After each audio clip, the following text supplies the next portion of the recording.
Angelina Jolie i Brad Pitt venčali su se na tajnoj ceremoniji održanoj u Francuskoj proteklog vikenda, potvrdio je njihov portparol.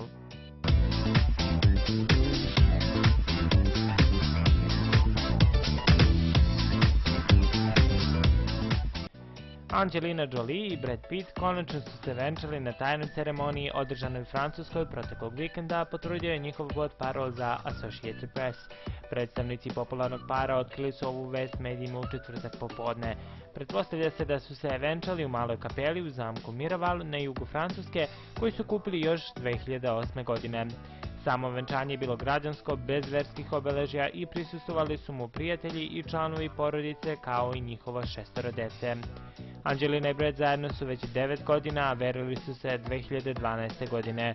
U više navrata isticali su da se neće venčati dok to ne bude omogućeno istopolnim parovima u Americi, ali izgleda da ipak nisu mogli da izdrže. Pitt je bio u braku sa Jennifer Aniston 5 godina, sve do 2005. dok je Jolie u braku bila 2 puta.